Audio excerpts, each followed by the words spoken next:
प्रतिवर्ष आप सुनते हैं श्रीमद् भागवत महापुराण में कि प्रहलाद जी का चरित्र भी सुनाया। प्रयास इस बार ये है कि जो कथाएं समय या भाव के कारण नहीं हो पाती हैं, इस बार उन कथाओं को श्रवण कराया जाए। तो यहाँ श्री सुखदेव बाबा कहते हैं, राजन आसीद गिरवरो राजन आश्रे कोटित विश्रुतः क्षेरो दीना व्रताश्रे मान्ना जायते मोक्षितः।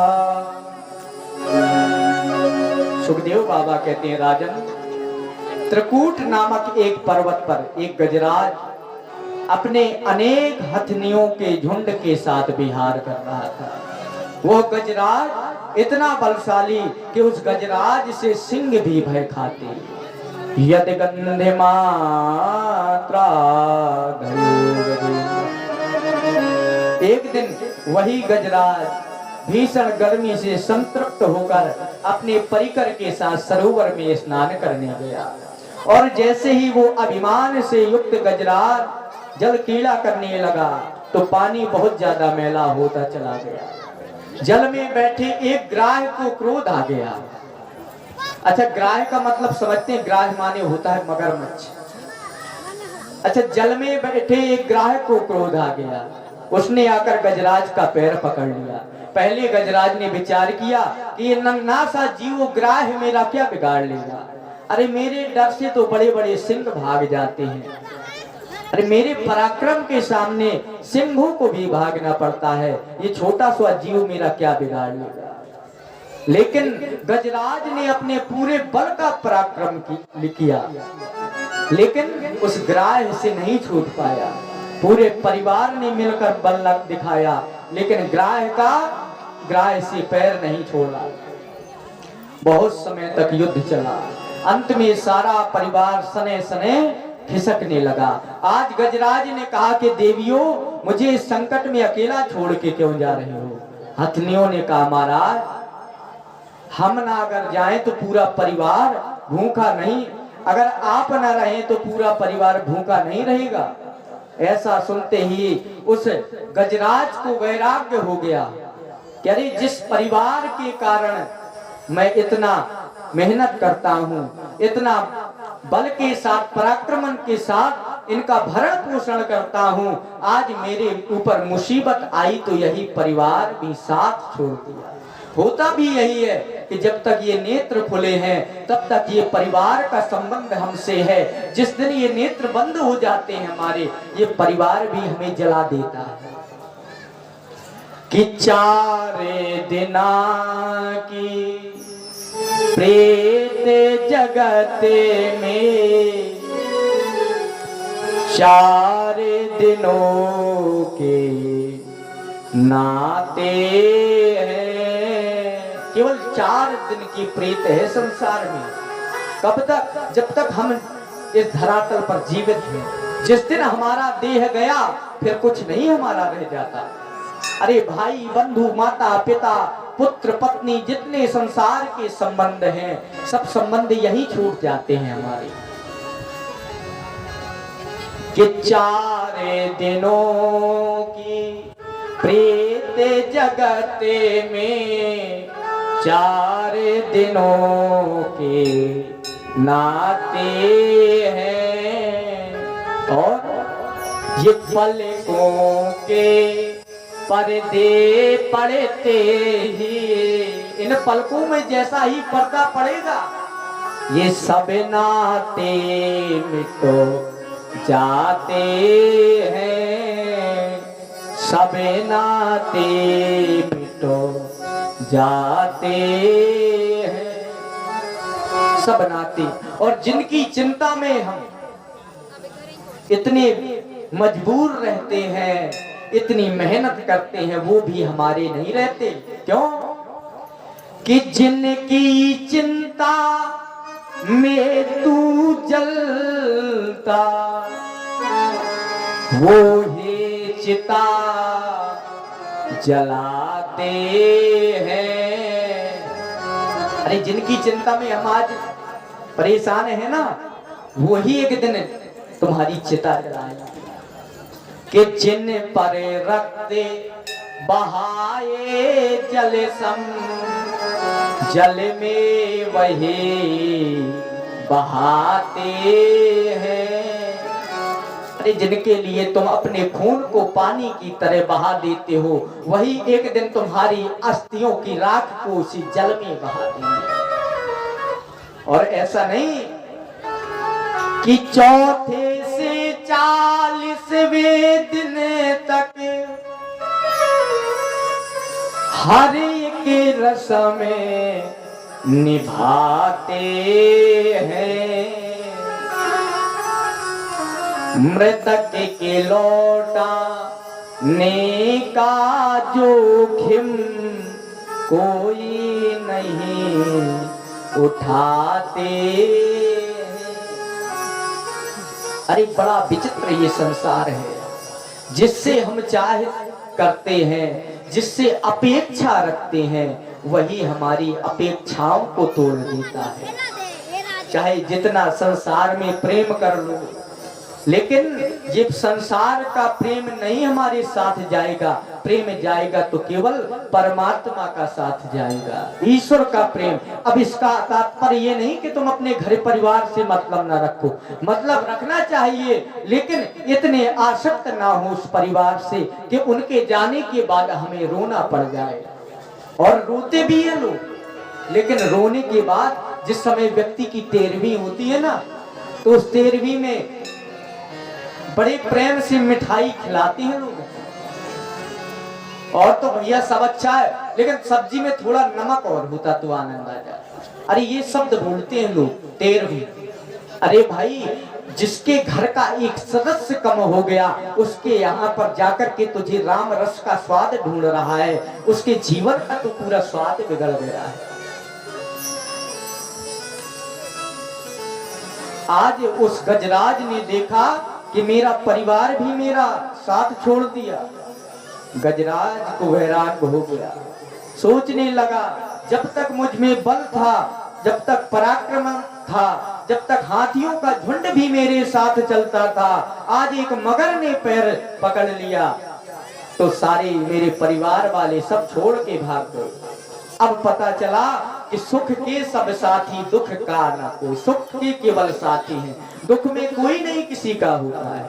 श्री नानक जी महाराज इसी बात को कहते हैं कि प्रीतम जान लियो मन माही, कि जिससे प्रेम करते हैं ना प्रियतम, कि प्रीतम जान लियो मन माही, अपने सुख से जगे बांध्यो,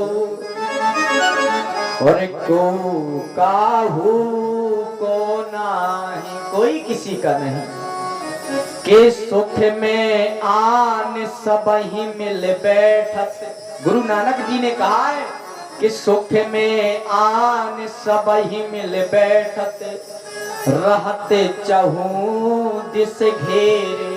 अरे आपके पास सुख है, धन है, संपत्ति है, तो 4 लोग बैठने वाले आते हैं। टूट जाता है वो रिश्ता गरीबी में जो खास होता है, और बन जाते हैं सैकड़ों रिश्ते जब पैसा पास होता है।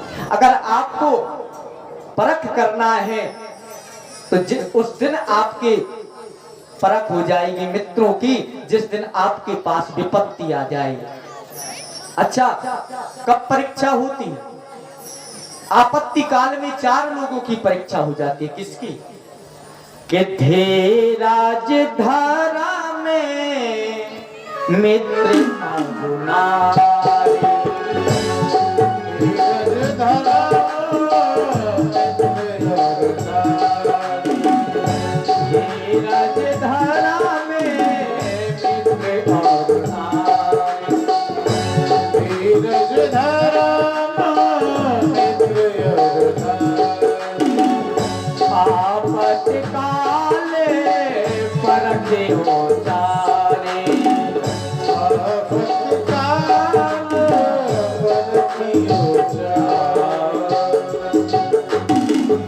धीरज धर्म मित्र और नारी।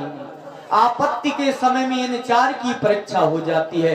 लोग कहते हैं ना कि महाराज हम बड़ा धैर्य रखते हैं, लेकिन जिस दिन व्यक्ति के जीवन में मुसीबत आती है तो व्यक्ति का धैर्य अगर छूट जाए तो आपका धैर्य भी आपके साथ नहीं। धीरज, धर्म। अच्छा, धर्म की परीक्षा कब होती है? आपत्ति में, विपत्ति काल में। कि आखिर आप विपत्ति आने पर कितने धर्म के पथ पर चलते हैं। अच्छा, मित्र की परख भी तभी होती है जब आपत्ति होती है। अगर हमारे मित्र को कष्ट है और हम उस मित्र की सहायता के लिए चले जाएं, तब तो हमारा मित्र का संबंध है। और पता चले आज हमारे पास धन तो है, तो सैकड़ों रिश्ते वाले हैं, सैकड़ों आते हैं, बैठने वाले आएंगे। लेकिन अगर धन नहीं है तो तुम्हारे पास जो रोज बैठने आते हैं वो भी ना आए, समझ लेना कि ये सब मतलब की है। नारी की भी परीक्षा आपत्ति में है।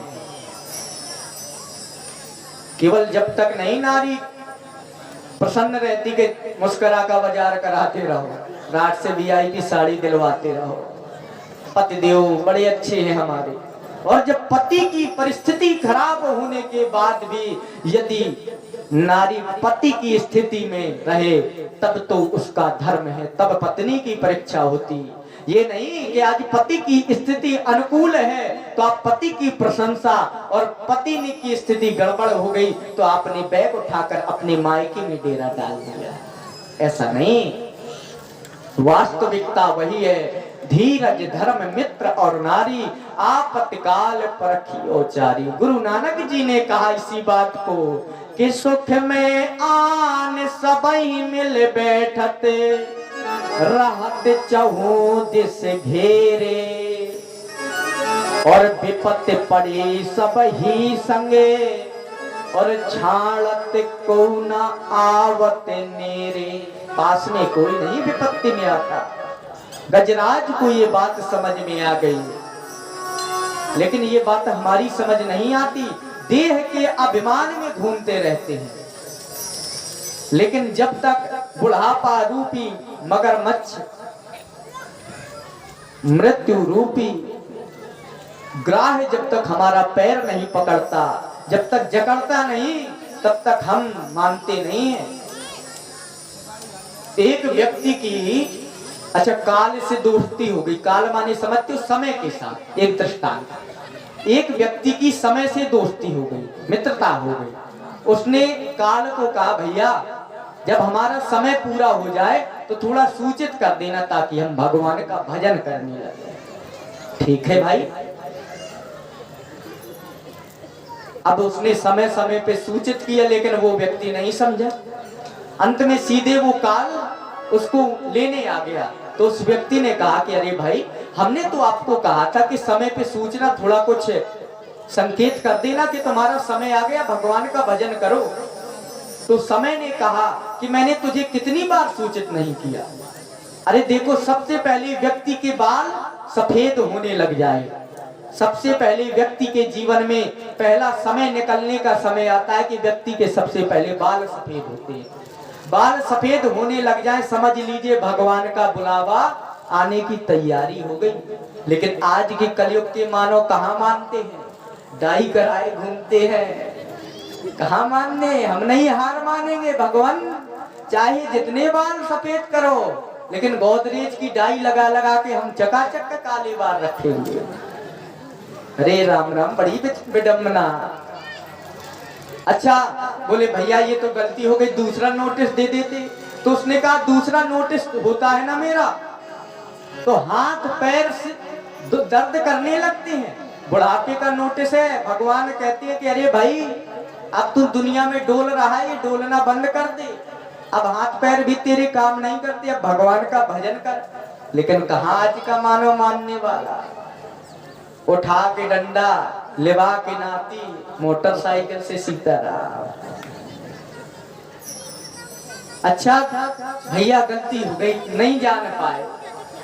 समय ने कहा मैंने तुझे तीसरा नोटिस भी दिया। कौन सा?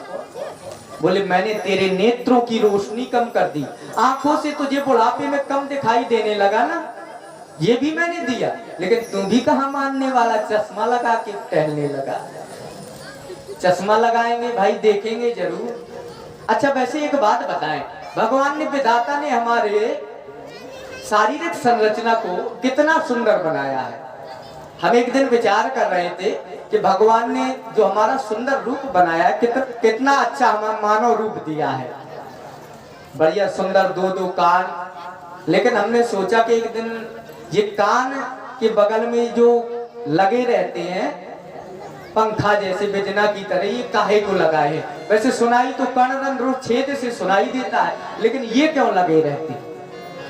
ब्रह्मा जी ने एक दिन सोचा कि भाई मनुष्य को ऐसे ही अगर कान केवल सुनाई देने के लिए दे देंगे, आगे चल के आदमी भी बड़ा विचित्र होगा। चश्मा लगाएगा तो चश्मा की डंडी कहाँ लगाएगा?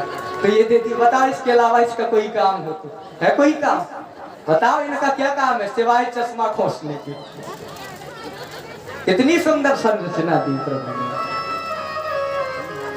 अच्छा संरचना प्रभु ने दी है, कितना सुंदर आंखें बनाई, आंख के बाद नासिका बना दी, मुख बना दी, बनाया बिल्कुल क्रम से ताकि चेहरे की सुंदरता दिखे। अगर कहीं ये ही नाक अगर माथे के ऊपर लगा दिए होते तो कैसा लगता? कितना बिल्कुल ईश्वर का सेटअप बिल्कुल एक नंबर। भगवान ने जो हमें संरचना दी है, ऐसे आज की विज्ञान हमारे ईश्वर से टक्कर लेता है। कहता है कि हम विज्ञान बहुत आगे हैं। अरे भाई विज्ञान में जो गाड़ियां बनाई जाती हैं वो एक आध साल चलती है, मॉडल बदल जाता है, लेकिन धन्य है हमारे विधाता ब्रह्मा जी की कारीगरी। अरे जितने व्यक्ति उतने ही मॉडल, कोई किसी से मिलता जुलता तो नहीं मिलता बनता।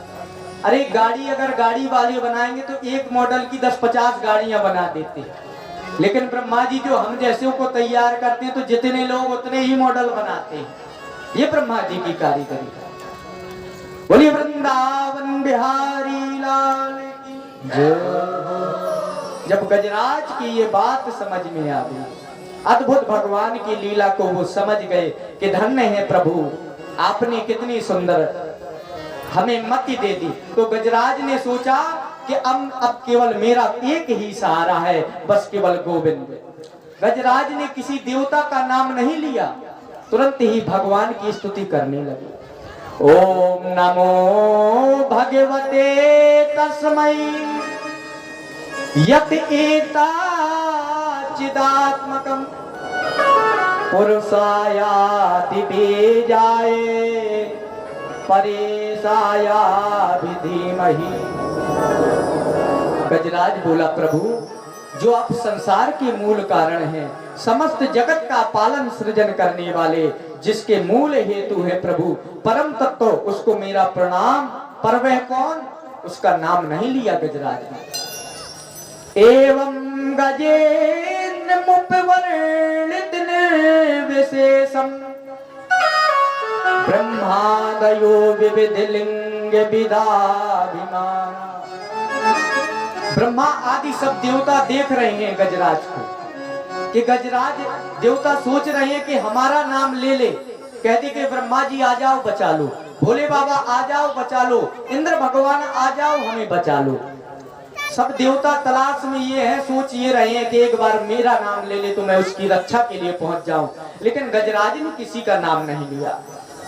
लेकिन उसको देख करके भगवान नारायण स्वयं जाने लगे। तो देवताओं ने कहा प्रभु उसने किसी का नाम नहीं लिया, पता नहीं किसको बुला रहा। तो प्रभु ने कहा अहम ब्रह्मास्मि, मैं ही ब्रह्मा हूँ, ना मैं ही विष्णु हूँ, मैं ही रुद्र हूँ। क्योंकि भगवान नारायण के ना तो आदि में कोई रहता है ना अंत में कोई रहता है, जो बीच में आता है बीच में ही चला जाते हैं। अन्य तो सब आए और चले गए, लेकिन भगवान नारायण केवल ऐसे हैं जो प्रारंभ में रहते हैं और लीला के द्वारा समय समय पर रहते हैं। अंत में सब जब विनाश हो जाता है सृष्टि का, तब केवल नारायण ही रहते हैं। तो बोले मुझे ही बुला रहा।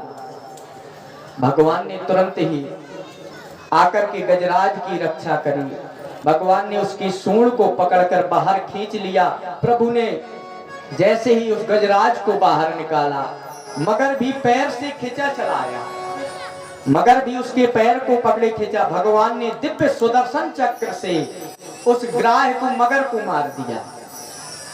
ग्राहा के पाटादित मोदरिणा गजे। अब इधर एक शंका होती है, भागवत जी में कथा सुन रहे हैं, यदि आप अपनी बुद्धि का प्रयोग करें तो इधर शंका ये उत्पन्न होती है कि गजराज ने बुलाया प्रभु को, भगवान आए, लेकिन भगवान ने सबसे पहले ग्राह को क्यों तार दिया? भाई सुदर्शन से ग्राह को मारा, लेकिन बुलाया तो गजराज ने ना, तो गजराज को तारना चाहिए। गोविंद को पुकारा। अब जनरेटर बंद ना कर, बोलिए भागवत महापुराण की। श्रीमन्नारायण नारायण नारायण, श्रीमन्नारायण नारायण नारायण, श्रीमन्नारायण नारायण नारायण, श्रीमन्नारायण नारायण नारायण, लक्ष्मी नारायण नारायण नारायण।